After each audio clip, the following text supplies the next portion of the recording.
마태복음 16장 13절부터 28절까지인데 다 읽지는 않겠습니다.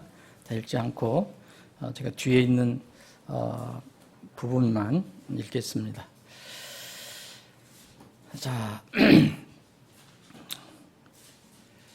22절부터 제가 읽겠습니다. 그때 베드로가 그분을 붙잡고 꾸짖기 시작하이르되 주여 그럴 수 없나이다. 이 일이 결코 주께 임하지 아니하리이다 하거늘 그분께서 돌이키사 베드로에게 이르시되 사탄아 너는 내 뒤로 물러가라. 너는 내게 실족거리니라. 내가 하나님에게서 난 일들을 좋아하지 아니하고 사람들에게서 난 일들을 좋아한도다 하시니라. 그때 예수님께서 자기 제자들에게 이르시되 어떤 사람이 나를 따라오려거든 자기를 부인하고 자기 십자가를 지고 나를 따를지니라. 누구든지 자기 생명을 구원하려 하는 자는 그것을 잃을 것이요 누구든지 나로 인해 자기 생명을 잃으려 하는 자는 그것을 찾으리라. 26절, 27절은 두 절만 여러분들과 함께 봉독하기를 원합니다. 시작합니다. 사람이 만일 온 세상을 얻고도 자기 혼을 잃으면 그에게 무슨 유익이 있느냐? 사람이 무엇을 주어 자기 혼을 대신하게 하겠느냐? 사람의 아들이 자기 아버지의 영광 중에 자기 천사들과 함께 올 것이요 그때 그가 각 사람에게 그의 행위대로 갚아주리라. 제가 읽겠습니다. 진실로 내가 너희에게 이르노니 여기 서 있는 사람들 중에 죽음을 맛보기 전에 사람의 아들 곧 인자가 자기 왕권을 가지고 오는 것을 볼 자들도 있느니라. 그러니까 빌립보서에 있는 부분을 또 한번 봉독하겠습니다. 빌립보서 3장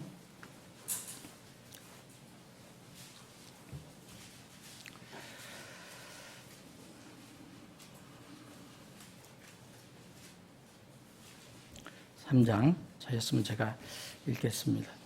10절부터 읽겠습니다. 이것은 내가 그분의 죽으심과 일치하게 되어 그분과 그분의 부활의 권능과 그분의 고난에 참여하는 것을 알고자 하며 어찌하든지 내가 죽은 자들의 부활에 도달하려 함이라.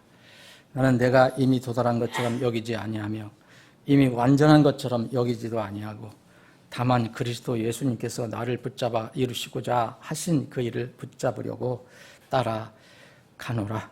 형제들아 나는 내가 이미 붙잡은 줄로 여기지 아니하고 다만 이 한 가지 일을 행하나니 곧 뒤에 있는 그것들은 잊어버리고 앞에 있는 그것들을 잡으려고 나아가 그리스도 예수님 안에서 하나님의 높은 부르심에 상을 받으려고 표대를 향해 밀치며 나아가노라.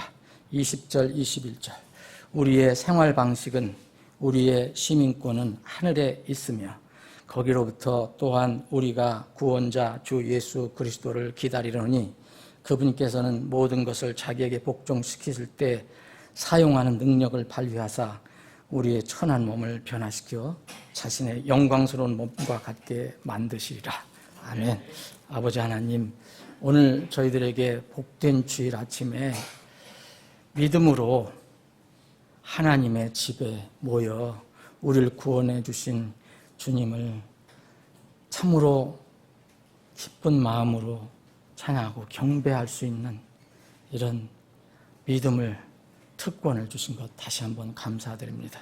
이 시간에 또한 주님께서 우리에게 우리가 육으로 살지만 거듭난 후는 하나님의 말씀이 없으면 살 수가 없는 이러한 저희들을 긍휼히 여겨 주셔서 날마다 주마다 순간마다 귀한 하나님의 생명의 말씀을 주심을 감사하며 오늘도 이 주일 아침에 우리 모든 지체들과 공통으로 나눌 수 있는 이 생명의 양식을 나누어 주심을 감사드립니다. 이 말씀을 저희들이 나눌 때 오직 성령 하나님께서 대신 선포해 주시고 우리는 전하는 자나 듣는 자가 모두 하나님 앞에 성령이 하나님 앞에 무릎을 꿇고 그 생명의 양식을 받는 귀한 시간이 되게 해 주옵소서. 거룩하신 예수님의 이름으로 기도합나이다. 아멘.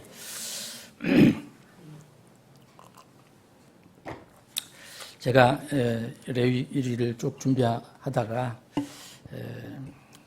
어떤 뉴스를 접한 후에 자꾸 다른 성경 말씀이 떠오르는 거예요. 그 뉴스를 듣고 나서 자꾸 떠올라요. 그래서 마음이 너무 불편해 지나가기는. 그래서 레위기를 한 주 미루고 오늘 이 말씀을 여러분들과 함께 생각해보고 또 묵상해보기를 원합니다.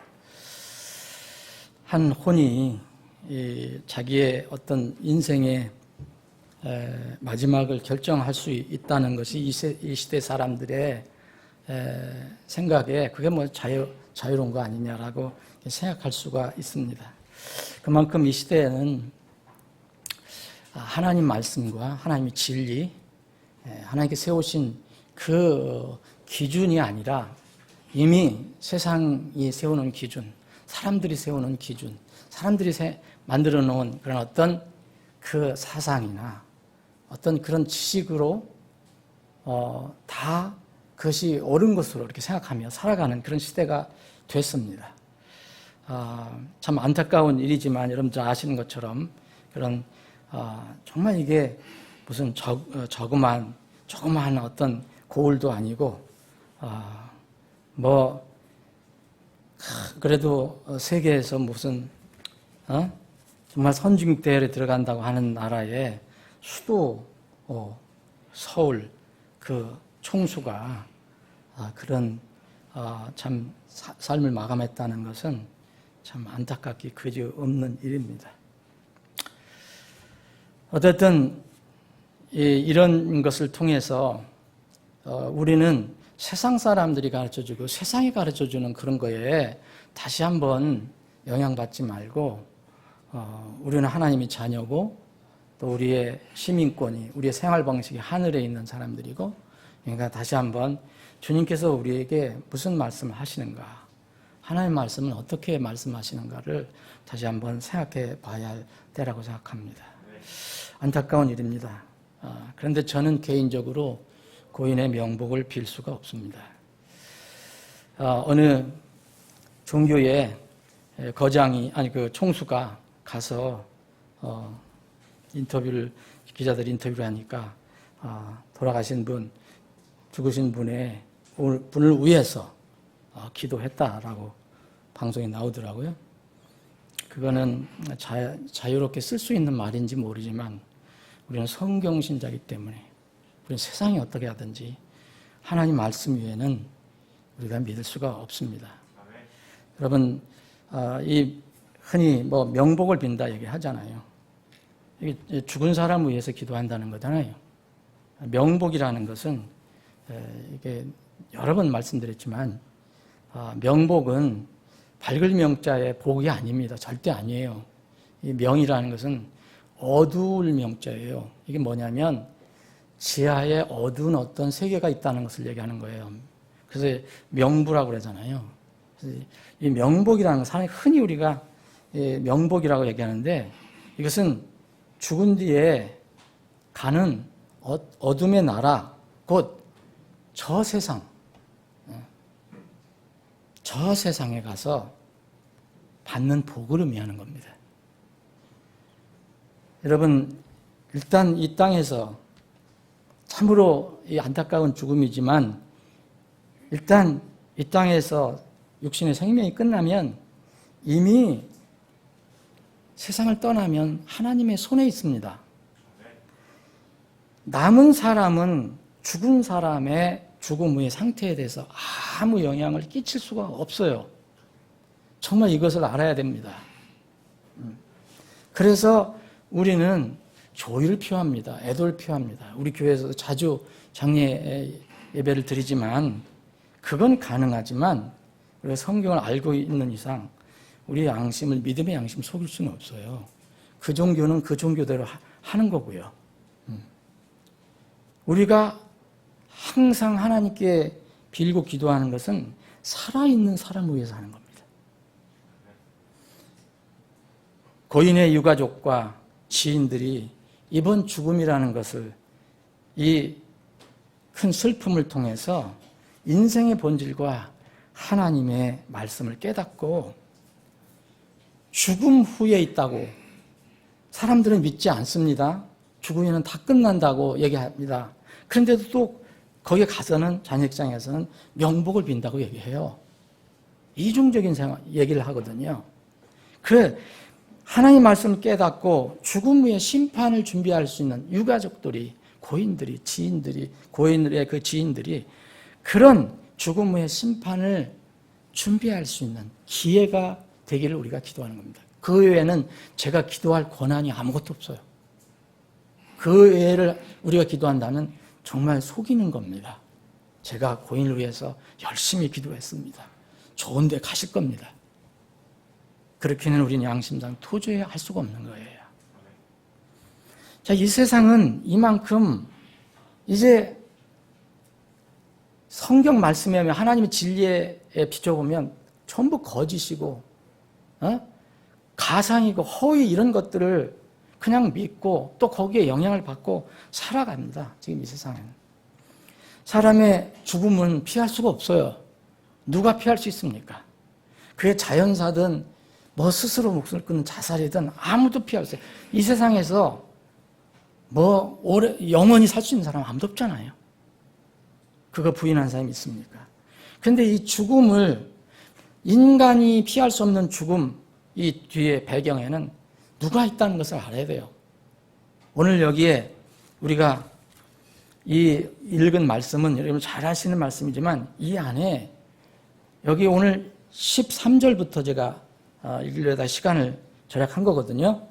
13절부터 지금 28절까지 우리가 알아야 하고 반드시 인생을 살면서 정말 잊지 말고 간직하고 그것을 위해서 정말 우리 몸을, 우리 인생을 어떤 면으로 보면 바쳐야 한다랄까? 거기에 가치를 두고 목표를 둬야 할 그런 중요한 내용들이 다 들어가 있어요. 사람은 여기에 분명히 죽음을 피할 수 없어요. 예수님도 난 죽는다 얘기하세요. 육신의 몸을 입고 오셔서. 예수님 우리 때문에 죽으시는 것이죠. 그리고 우리가 이제 읽은 부분에서는 이제 사탄이 또 나와요. 베드로가 사탄으로 지목이 돼요. 그래서 이 세상에 모든 죽음은 일단 배경은 마귀 사탄이에요. 여러분 성경 읽어보면 나오잖아요. 창세기서부터. 어떻게 해서 죽음이 시작이 됐는가? 그 배경에는 누가 있는가? 그래서 마귀의 최대 특성은 거짓말하는 거예요. 속이는 거예요. 그래서 이름 자체도 예수님이 거짓말하는 자라고 했어요. 속이는 자라고 했습니다. 그래서 마귀는 이런 속임수로 사람들을 속이는 거예요. 고상한 철학으로, 고상한 학문으로, 고상한 지식으로 이런 것을 다 이렇게 코팅을 해갖고서 사람을 속입니다. 죽으면 모든 건 해결된다. 이것도 사탄의 속임수입니다. 죽음 후에 아무것도 없어. 그건 무덤뿐이야. 근데 하나님 말씀은 완전히 다르잖아요. 하나님 말씀 뭡니까? 죽은 후에는 심판이 있다라고 얘기해요. 마귀의 또 다른 속임수 엄청나게 많지만 세상 사람들이 얘기하는 게 뭐예요? 하나님 없어. 하나님이란 존재가 어디 있어? 눈에 보여? 죽은 후에 다음 세상은 무슨 다음 세상이야? 무슨 천국과 지옥이 있어? 이게 사탄의 또 다른 속임수입니다. 많은 사람들이 여기에 속하고 있어요. 세상에서 이야기하는 선한 사람도 세상에서 윤리적으로 도덕적으로 거룩하게 산다는 사람들도 이 속임수에 다 속하고 있어요. 이 사탄의 속임수가 인간의 교만한 지식, 학식, 무슨 사상, 철학 이런 것을 거쳐서 멋지게 화장을 하고 나타난 것이 무신론입니다. 진화론입니다. 마르크시즘입니다. 공산주의입니다. 사회주의입니다. 그리고 요새 극성을 부리는 인본주의입니다. 창조주이시며 역사의 주인이신 하나님을 부정하는 모든 이론과 지식과 사상은 궁극적으로 하나님의 형상으로 지어진 사람을 파괴하고 죽이는 것들이에요. 이것을 알아야 됩니다. 참으로 이걸 아는 사람들이 얼마나 될까요? 심지어는 기독교인이라는 사람들도 어떻게 기독교인이라고 이름으로 불리는지 잘 모르겠습니다, 저는.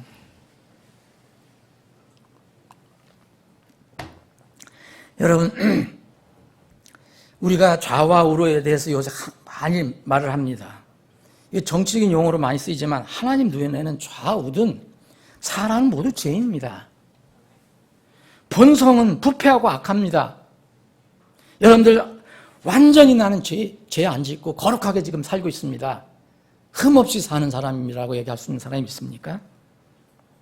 그런데요, 왜 세상에서 있는 여러 가지 사상이나 이론이나 이런 것들이 우리가 눈여겨봐야 하느냐? 이유는 그거예요. 우리가 그것을 어떤 것을 취한다고 해서 우리가 거룩해지는 게 아니에요. 우리의 이 땅에서의 삶의 방향, 믿음의 방향이 영향을 받기 때문에 그렇습니다.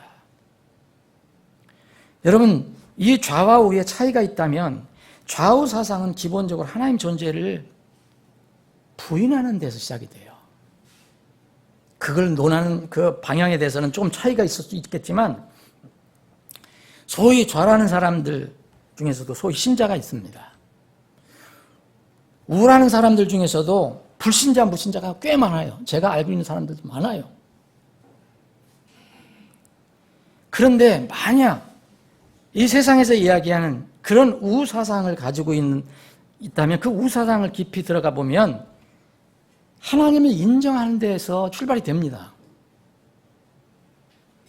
하나님의 계심을 인정하지 않으면 그건 불가능해요.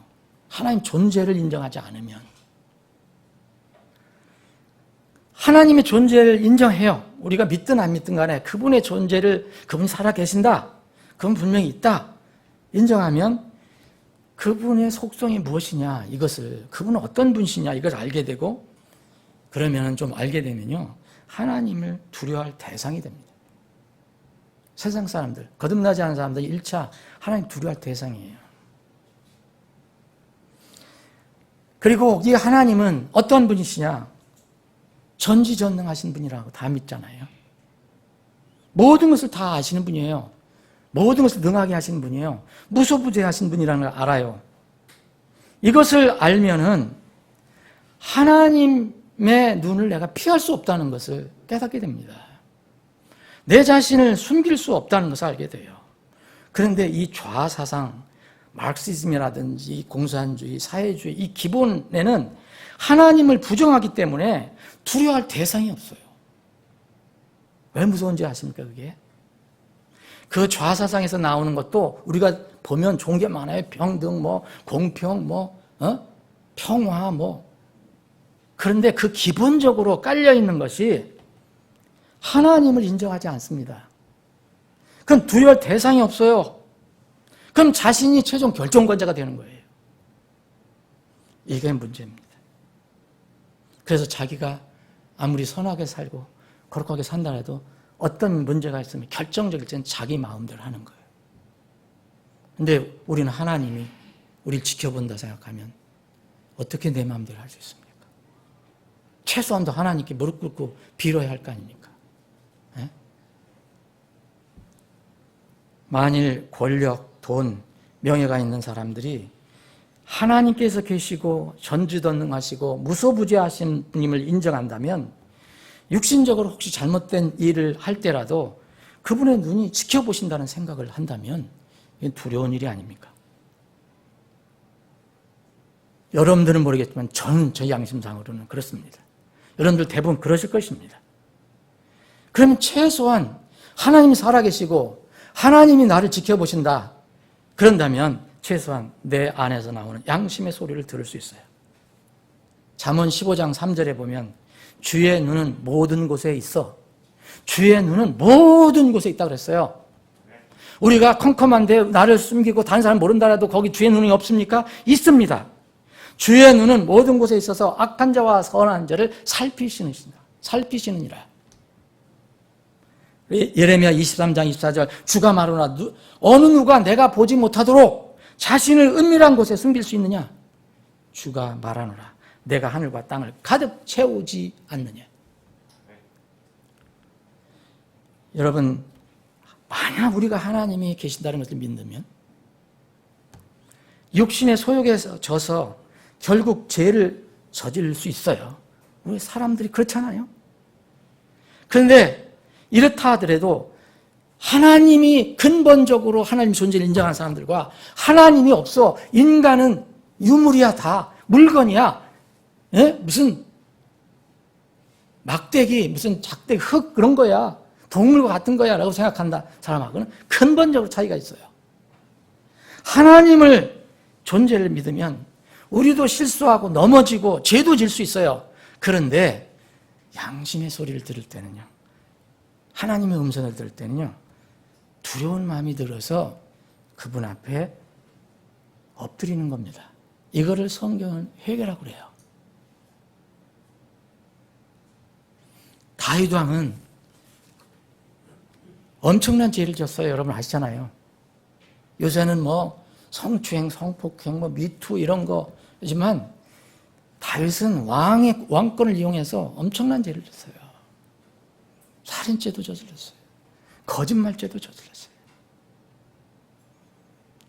그 순간에 그 권력에 취해서, 눈이 어두워서, 그 육에 취해서 죄를 졌지만 그래도 기본적으로 하나님 믿는 사람이었기 때문에, 하나님께서 무엇을 임명을 해주셨기 때문에 결정적인 순간이 됐을 때는 두려운 마음이 들었어요.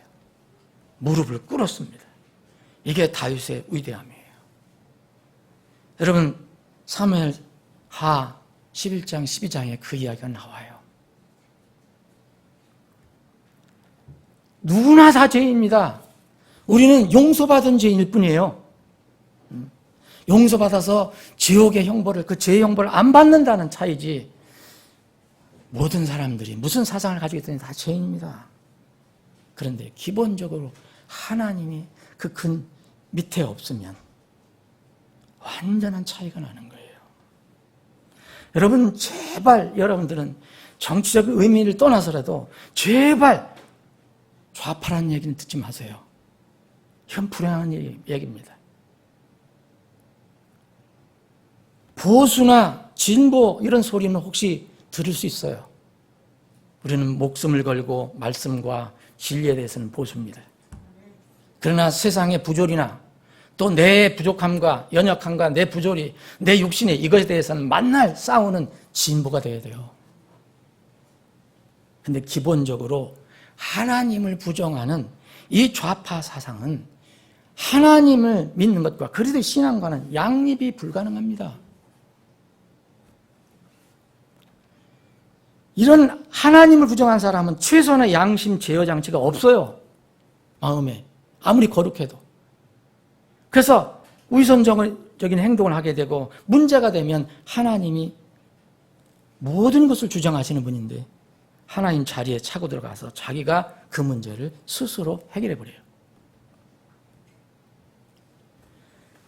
참 이게 무서운 겁니다. 이게 단순히 여러분 정치적으로 보면 안 돼요. 이 세상에서 돌아가는 것들이 다 그렇습니다. 여러분, 선진국도 우리나라뿐만 아니에요. 이 선진국들도 지금 똑같아요. 응?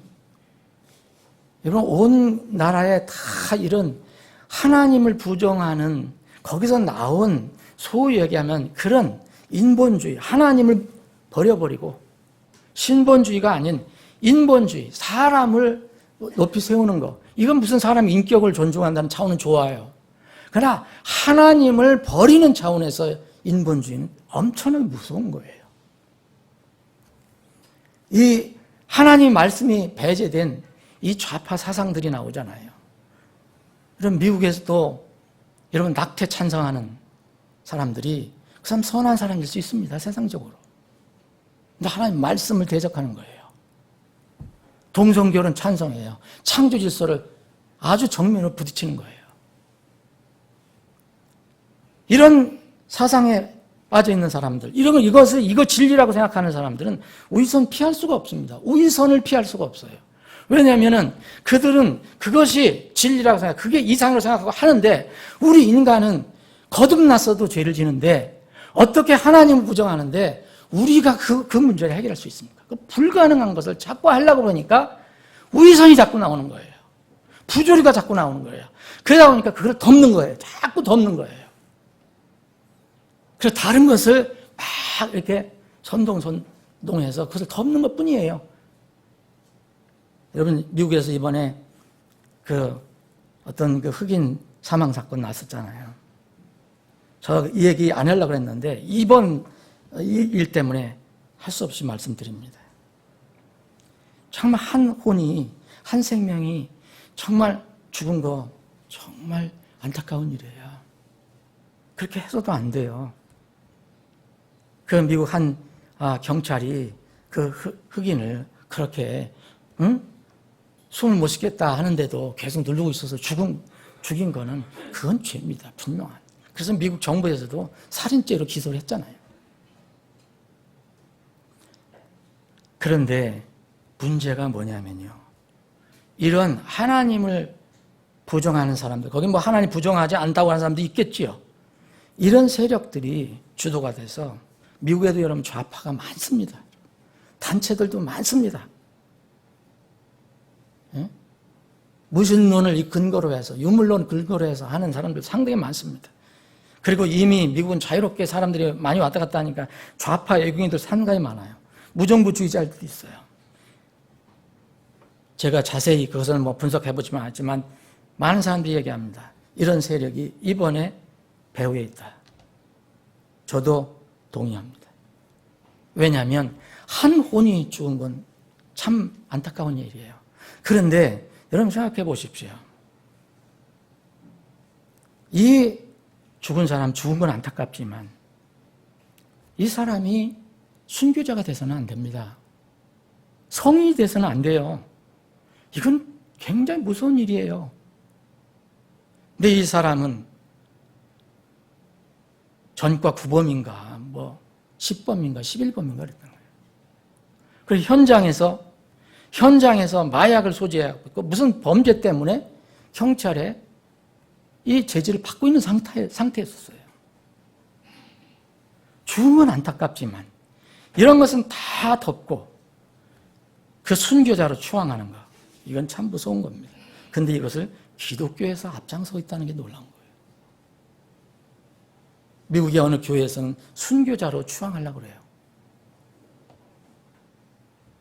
여러분, 우리는 이 세상이 이야기하는 것, 세상이 가르쳐주는 것, 세상이 세뇌시키는 것에 여러분 그냥 넋놓고 있으면 하나님 말씀과 반대되는 것인지도 모르고 그대로 따라가는 거예요. 사랑하는 여러분, 우리가 늘 기도하는, 저는 매일 기도합니다. 여러분들 어떻게 하시는지 모르지만 북한 생각해 보십시오. 여러분 듣는 얘기 모든 것 다 거짓말이잖아요. 여러분들 사실 다 알아요. 그런데도 그렇게 얘기를 안 해요. 주체사상이라고 하지만 이 그들이 가지고 있는 좌파 사상이에요. 공산주의예요. 사회주의예요. 이름만 주체사상이에요. 이 세상에서 가장 잔인한 천체주의 독재 국가예요. 그 지배자들의 모습을 보세요. 입만 열면 거짓말이잖아요. 위선, 속임수, 강압, 비양심적인 방법으로 북한 주민들을 얼마나 노예로 삼고 있습니까? 뉴스 나오는 거 보면 무슨 못된 일은 다 북한에서 해요. 마약 팔지, 무슨 해킹해서 돈 빼가지, 뭐 납치해가지, 별별 일을 다 해요. 그래도 하나, 그들이 말하는 것은 양심이 가책이 없는 것 같아요. 왜? 하나님이 없다고 합니다. 하나님이 없어요, 거기에는. 죽으면 끝난다고 생각해요. 그래서 인생이 실패하지 않기 위해서는 여러 가지가 있지만 창세기서부터 요한계시록까지 하나님이 계속 줄곧 이야기하시는 말씀, 속지 말라는 이 하나님의 경고의 말씀을 잘 귀담아 들어야 돼요. 창세기 3장에서 사람은 속았어요. 우리 조상 속았습니다. 이 마귀 사탄에게 속았습니다. 오늘 이 베드로를 유혹하고 거짓에 빠뜨리려고 하는 이 사탄에 속았어요. 그리고 여러분, 지금 이 시대 사탄이 얼마나 속인지 아세요? 그런데 나중에 마지막 요한계시록이 펼쳐질 때도 여러분 거기도 여전히 사탄이 속이는 거 나옵니다. 사탄은 완전히 불지옥에 불못에 들어가기 전까지는 계속 속이는 일은 있습니다. 요한계시록 20장 7절 8절에 이런 말씀이 있어요. 그 천년이 나참에 사탄이 자기 감옥에서 풀려나고 나가서 땅의 사방에 있는 민족들 곧 곡과 마곡을 속이며 그랬어요. 모든 민족들, 모든 사람들 속이는 거예요. 천년왕이 끝나고 나서 잠깐 풀어주니까 다 속여요. 그러니까 이 사람들이 엄청나게 속아 또. 그들을 이 사탄이 그래서 속여갖고 그들을 모아서 전쟁을 하게 하려니 그들의 수가 바다의 모래 같으니라. 사랑하는 여러분, 이 땅에서 우리는 영원히 살 수 없습니다. 육은 언젠가는 죽습니다. 우리의 소망은 이 육이 죽기 전에 주님이 우리를 데리러 오시는 겁니다. 그게 휴거입니다. 그게 공중돌림입니다. 그럼에도 불구하고 휴거도 내 육은 완전히 죽는 거예요.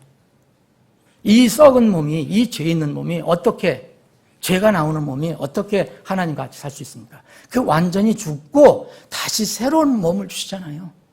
영화로운 몸. 여러분, 성경에도 자기 몸을 해야 하는 이런 사례가 상당히 많이 나옵니다. 이거 다 마귀에게 속는 겁니다.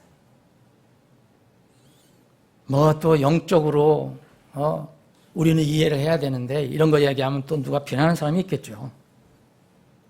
뭐 고인을 추도를 안 하고 뭐 한다고 하는 사람 분명히 있을 겁니다. 저는 애도를 표합니다. 그러나 하나님 말씀은 하나님 말씀입니다. 마귀와 세상은 눈에 보이는 물리적인 세상만 가르쳐요. 육체의 삶이 최고라고 늘 얘기합니다. 인간은 하나님의 형상으로 지음받은 특별한 존재라는 것을 계속 숨겨요. 마귀는. 그냥 단순한 하나의 물질적인 존재야. 이게 마귀가 계속 세뇌시키는 겁니다. 그래서 육체에 문제가 생기면 마귀가 유혹하잖아요. 너 죽으면 끝나. 뭐든 해결돼. 여러분, 이 세상에서 벌어지는 자살 이유를 두 가지로 알 수 있어요. 하나는 병리적인 현상 때문에, 그건 어쩔 수 없이 병 때문에 이렇게 죽는 경우도 있다고 우리는 믿습니다. 병리학적으로 그렇습니다.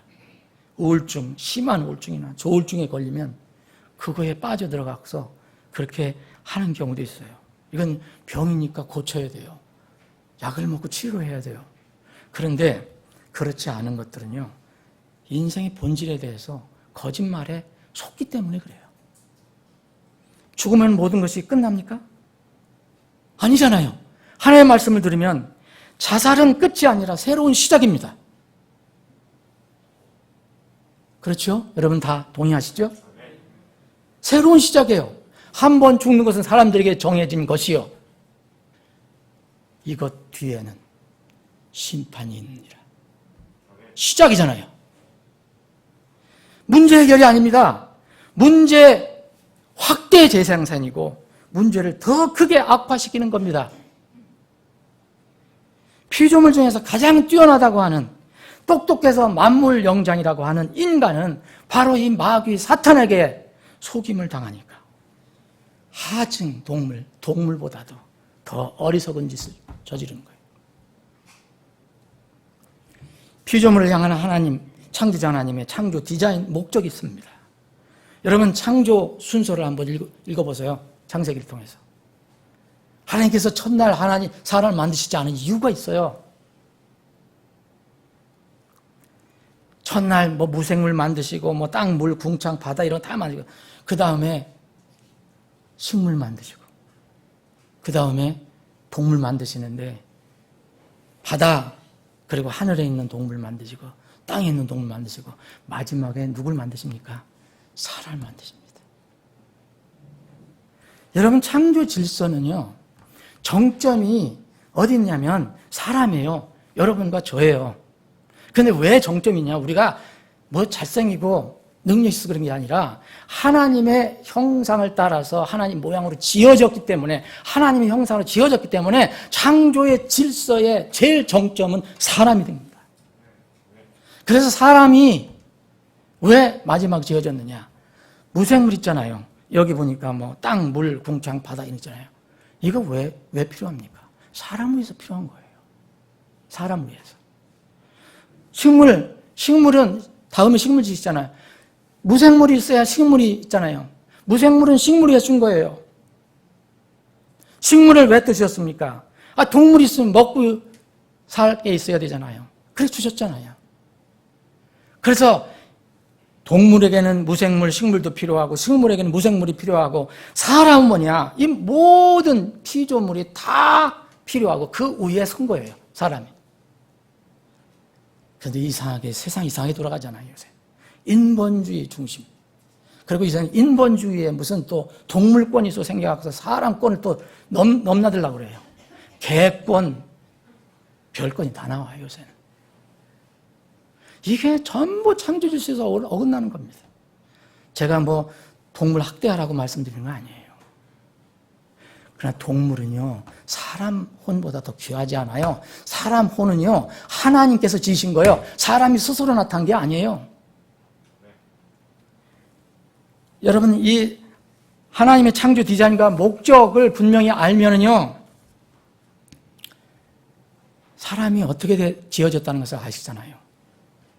동물, 식물, 무생물은 말 그대로 그냥 소멸하면 소멸하는 거예요. 근데 사람은요, 소멸돼야 안 돼요. 안 됩니다. 왜냐하면 하나님의 형상을 따라 지음받았기 때문에. 여기 이것을 창조 질서를 알고 이 인간의 본질을 알아야지 함부로 살지 않는 거예요. 다른 것들은 다 하나님 말씀이 있으라고 그랬잖아요. 있으라 하니까 다 생겼어요. 근데 왜 사람은 하나님께서 친히 흙으로 사람 몸을 빚으시고 그의 콧구멍에다가 하나님 숨을 쑥 불어넣으셔서 그랬더니 살아있는 혼이 되었더라. 사람은 살아있는 혼이 되었어요. 왜 이렇게 하셨어요? 사람은 보이지 않는 부분이 있고 보이지 않는 부분이 있습니다. 이 부분을 알아야 됩니다. 사람은 원래 하나님의 모양과 형상으로 지음받았기 때문에 영생하도록 되었으나 죄로 인해서 육이 죽게 된 거예요. 그러나 육이 죽어도 영혼은 죽지 않습니다. 원래 영생하도록 지음받았기 때문에 여러분 믿든 믿지 않든 지게 상관없어요. 궁극적으로는 영과 혼은 물론 죽은 몸도 영생을 하게 돼 있어요. 영생하면 만인 다 구원받고 영생한다는 얘기? 그 얘기가 아닙니다. 가는 곳이 다르지만 영원히 산다는 거예요. 이 성경이 진리입니다. 사람들이 이것을 아주 일부러 부인하죠. 믿고 싶지 않는 거예요. 다음 세상도 믿지 않지만 다음 세상에 또 두 길이 있다. 장소가 다르다. 영생을 하되 어느 장소에 가서 영생하느냐. 이 차이예요. 그것이 바로 하나는 천국이고 하나는 지옥입니다. 왜 요새 지옥 얘기를 하면 사람들이 싫어할까요? 그만큼 벌써 세상 이 이론과 사상과 철학에 물들고 영향을 받고 있기 때문에 그래요. 성경은 분명히 타협하지 않고 얘기합니다. 사람은 불멸이다. 그래서 여러분 보시죠. 죽는 사람들도 나중에 마지막 심판을 받을 때 어떻게 합니까? 다 백왕제 심판 때는 어떻게 합니다? 사망이나 바다나 다 사람들이 다시 일어납니다. 여기 다 일어납니다. 마지막 인격적으로 전인격적으로 심판을 받아야 돼요. 영혼만 심판받는 게 아니에요. 몸, 영, 육이 다 심판을 받습니다. 그래서 마지막으로 여러분 계시록에 보면 그 영원한 불호수에 불지옥에 떨어지는 거예요. 성경은 뭐라고 합니까? 그게 한시적이다라고 얘기하지 않아요. 마귀가 간 곳은 영원 무궁토록 밤낮으로 고통을 받는 곳이라고 성경은 되어 있어요. 마태복음 25장 41절에 있습니다. 이 마귀를 따른 사람들이 가는 곳을 들어보십시오. 저주를 받은 자들아, 하나님의 좌편에 있는 사람들에게 얘기합니다. 하나님을 근본적으로 믿지 않았던 사람들, 형식적으로 믿었던 사람들, 하나님 좌편에 있던 사람들에게 저주를 받은 자들아, 너희는 내게서 떠나 마귀와 그의 천사들로 위하여 예비된 영존하는 불에 들어가라. 영존하는 불입니다. 이러한 진리를 알면 사탄이나 세상의 속임수에 속지 않아요. 미디어가 뭐라든지, 매스컴이 뭐라든지, 누가 뭐라든지, 정치인이 뭐라든지, 세상 누가 얘기하든지 속지 않습니다. 하나님과 그분의 말씀을 믿지 않기 때문에 속는 거예요. 속기 때문에 무지하게 되고, 그래서 무지하게 되니까 육신의 삶이 인생의 최대 목표가 되는 거예요. 죽으면 끝난다 생각합니다. 육신의 삶에서 최고의 권력 누리고, 최고의 돈을 누리고, 최고의 물질 누리고, 최고의 명예 누리고, 최고의 성공을 누리고, 이게 인생의 최대 목표요, 가치요. 바로 이게 마귀에게 속는 겁니다. 세상 여러분들 뉴스 들어보십시오. 한번 들어보십시오. 거기서 이런 본질을 가르쳐주는 게 있습니까? 무슨 죽으면 얼마나 화려하게 장례를 치느냐, 이게 무슨 소용이 있습니까, 여러분? 여러분, 다시 말씀드리면 육신의 삶의 인생의 최고 가치와 최대 목표가 아닙니다. 다시 시작할 것이 있습니다. 죽으면 끝이 아니라 시작입니다. 더 무서운 심판이 기다리고 있고, 정말 하나님 앞에 우리가 벌거벗고 서야 한다는 것을 알게 되면 어떻게 내가 스스로 내 운명을 결정합니까? 오늘 여러분 본문 말씀에는 여러분 잘 아시는 거지만 굉장히 중요한 말씀이 다 들어있어요. 아까 말씀드린 대로. 인생의 가장 중요한 교훈들과 인생의 최고의 가치와 목표가 다 들어있어요. 여러분 13절부터 예수님께서 가이사랴 빌립보 지방에 들어오셔서 제자들에게 묻습니다. 사람들이 나 인자를 누구라 하느냐. 이러쿵저러쿵 얘기가 많이 있었어요. 어떤 사람은 침례자 요한이라고, 엘리야라고도 하고, 에레미야라고, 또 다른 대언자 중에 하나라고 얘기하지만, 근데 그럼 너희들 날 누구라 하냐. 용감한 시몬 베드로 수석 제자가 이야기합니다. 이것은 자기가 스스로 배운 게 아니었어요. 세상이 가르쳐준 게 아니었어요. 누가 가르쳐준 겁니까? 여러분, 하늘에 계신 예수님의 아버지, 곧 베드로의 아버지가 가르쳐준 거라서요. 그러니까 이것은 믿는 것은요, 세상의 어떤 사상과 기준이나 지식으로 믿는 게 아니에요. 그건 불가능해요. 그럼 하나님은 절대 할 수가 없어요.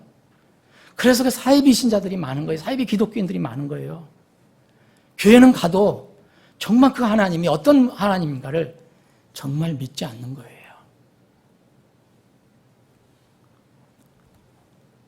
너희는 날 누구나 하냐? 했더니 베드로가 말했습니다. 주는 그리스도시요. 그리스도, 메시아라는 거예요.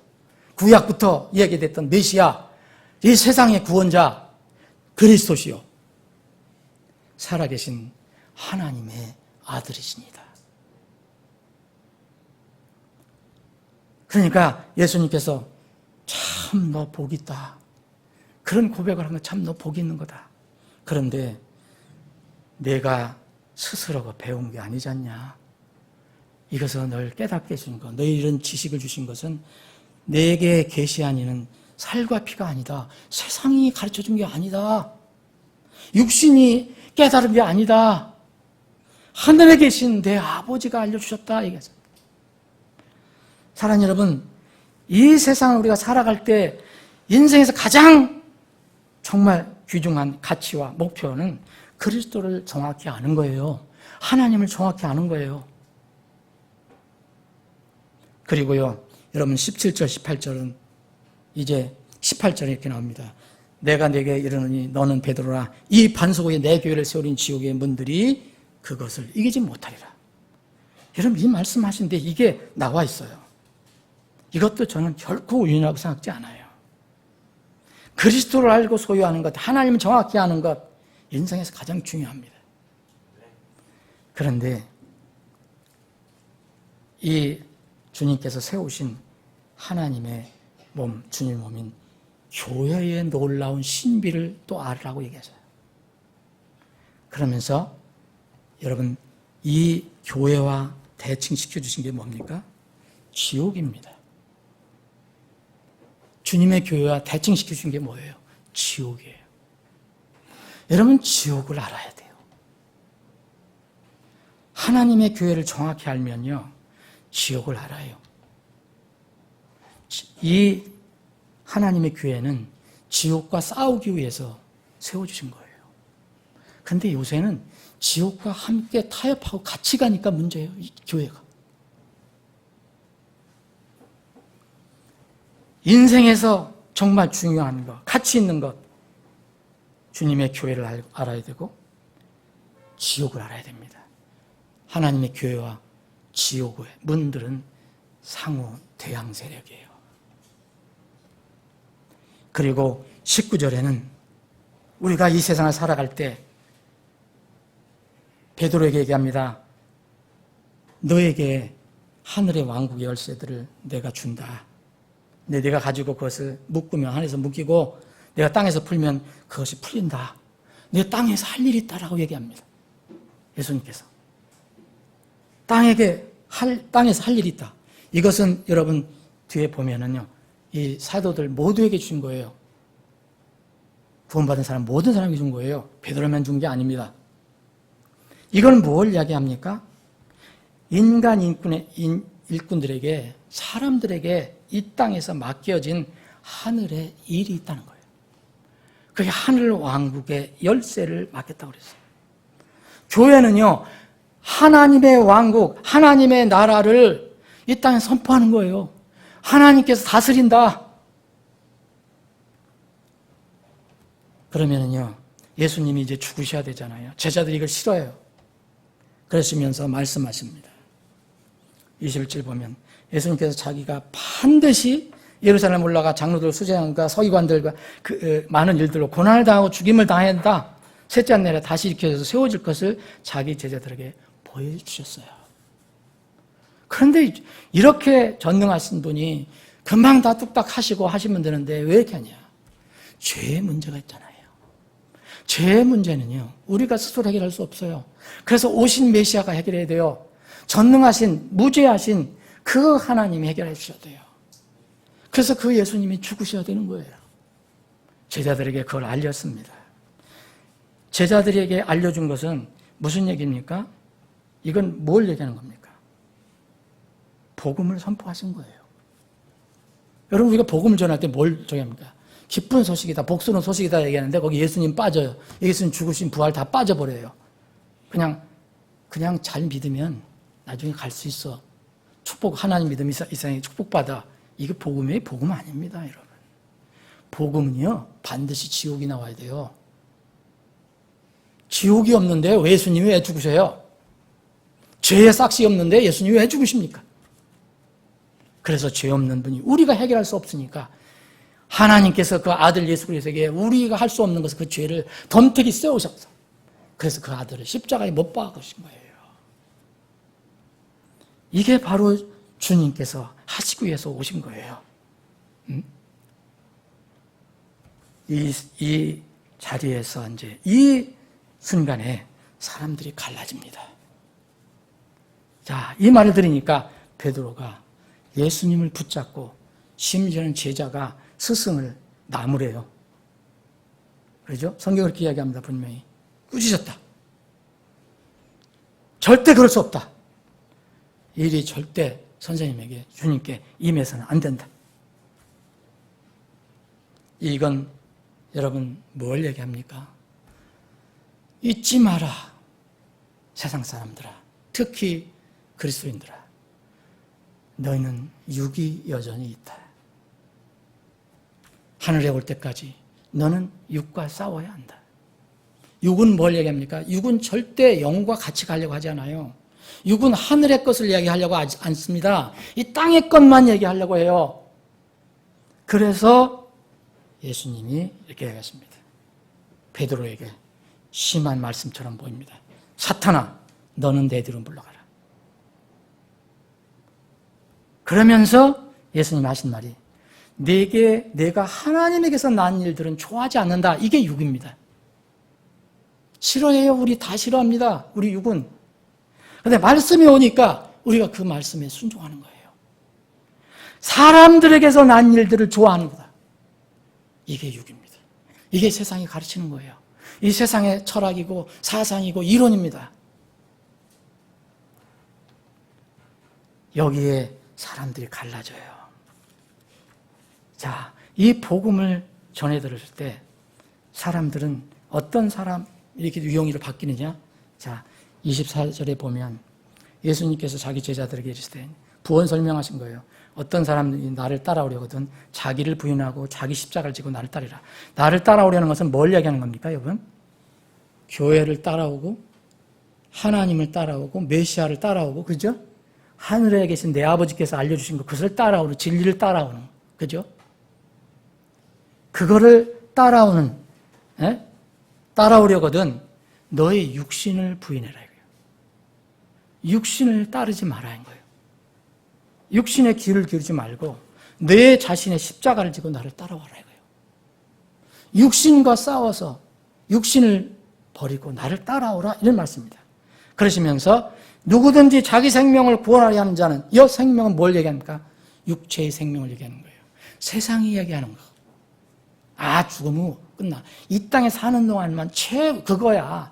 이 땅에 사는 동안 최고의 권력, 최고의 물질, 최고의 돈, 최고의 명예, 이것을 추구하라. 죽으면 다 끝난다. 그래서 이 생명, 이런 것을 구원하려고 하는 자는 그것을 다 잃어버릴 거예요. 여러분, 예수님을 따른다 하면서도 세상의 복만 생각하고 하는 사람은 나중에 영혼, 몸 다 잃어버립니다. 누구든지 나로 인해서, 이 말씀 중요한 겁니다. 나로 인해서, 나를 위해서, 나 때문에 자기 생명을 잃으려 하는 자는, 자기 육체의 생명은 이거는 한식이다. 다음에 심판이 있다. 죽어도 나는 다시 살아난다. 차라리 영생을 택한다. 육체의 생명은 내가 필요하면 버리겠다. 이렇게 각오하는 사람들은, 자기 육체의 생명을 잃으려 하는 자는 그것까지 다 찾습니다. 여러분, 우리가 구원받을 때 몸은 안 구원받습니까? 휴거의 놀라운 비밀이 이겁니다. 죽었던 사람이 몸이 다시 영화로운 몸으로 바뀌는 겁니다. 우리는 죽지 않을 몸으로 순간적으로 영화로운 몸으로 바뀌는 겁니다. 그 몸 분명히 찾습니다. 영혼은 말할 것도 없고요. 그러시면서 결정적으로 인생에서 정말 유념하라. 26절입니다. 사람이 만일 온 세상을 얻고도, 자, 사람이 만일 온 세상을 얻고도, 이것이 바로 세상이 가르쳐 주는 거예요.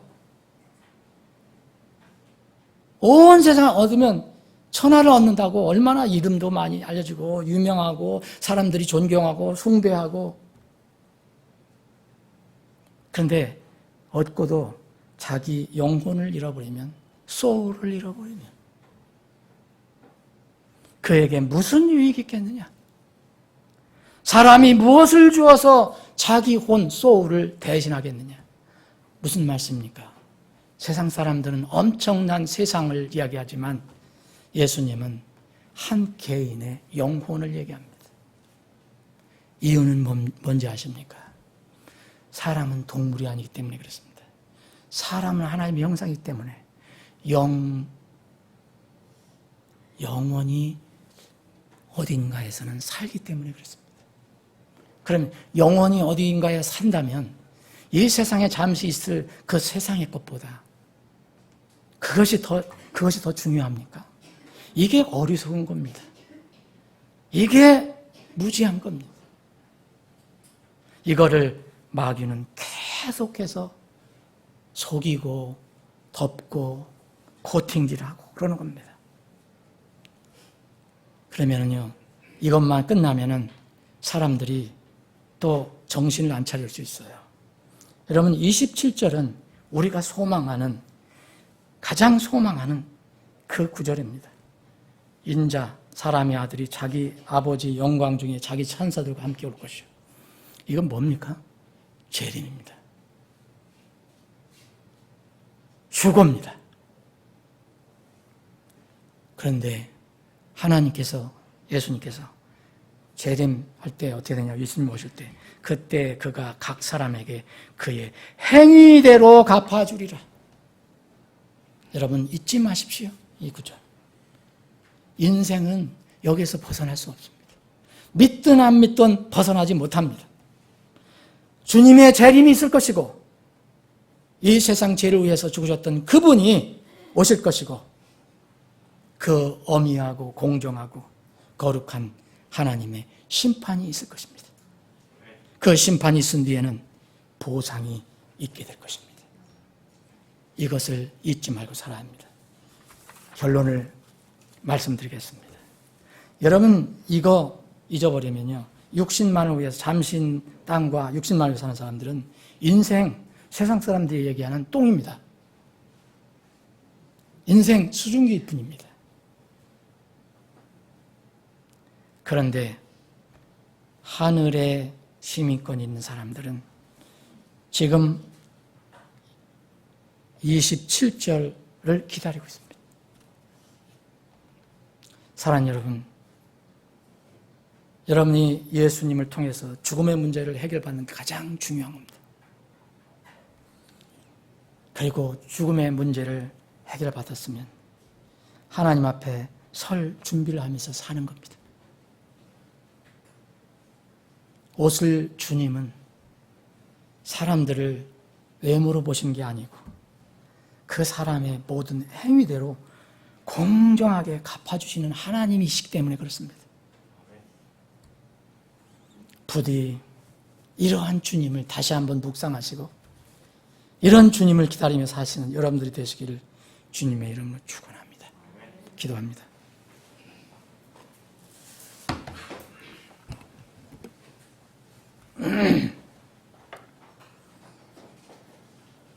사랑하는 여러분, 여러분 이름이 땅에 기록되어 있습니까? 하늘에 기록되어 있습니까? 예레미야 대언자는 하나님의 성령의 감동을 받아서 주님의 직접 하신 말씀 그대로 기록해 두었습니다.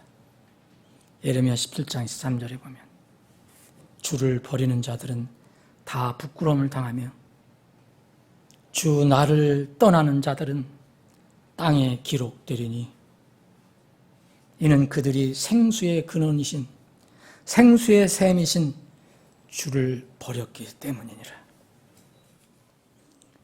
여러분의 이름이 땅에 있는 것으로 끝나면 불행입니다. 여러분의 이름이 하늘에 기록되어 있어야 합니다. 여러분의 이름이 하늘에 기록되어 있다면 한 번 사는 인생의 목표를 땅에 두지 말고 한 번 사는 인생의 가치를 땅에 두지 말고 더 높이 저 하늘에 두시길 바랍니다. 하나님께서 정해주신 기간만 우리는 이 땅에서 사용할 수 있는 겁니다. 언젠가는 나의 육신과 함께 모든 것이 사라져 버릴 것입니다. 우리가 지상에서 사는 동안 최고의 목표와 최고의 인생의 가치를 영원한 저 높은 하늘에 두시기를 주님의 이름으로 축원합니다. 아버지 하나님, 오늘 말씀 주심을 감사합니다. 세상이 참 어지럽고 마귀의 속임수에 많은 세상 사람들이 속하고 있습니다. 속지 않는 사람들을 찾아보기가 힘듭니다. 그러나 우리에게 눈을 뜨게 해주셔서 진리를 알게 하시고 저 하늘의 소망을 갖고 살게 해주심을 감사합니다. 주님 오실 때가 가깝다고 하지만 과연 우리는 다시 오실 주님을 맞을 준비를 하며 살고 있는지 다시 돌아보는 시간, 그런 시대가 되기를 원합니다. 주님, 우리 교회를 비록 적은 교회지만 마지막 때에 쓰임받는 교회로 세워주시고 교회를 이루는 한 사람 한 사람 지체 그 가정들을 튼튼하게 붙잡아줘서 마지막 때의 영적인 놀라운 하나님의 용감한 군사들로 사용해 주시옵소서. 구원받아야 할 사람 구원받고 변화받아야 할 사람 변화받아서 하나님의 영광을 위해서 사는 사람들이 되게 해 주시옵소서. 거룩하신 예수님의 이름으로 기도합니다. 아멘.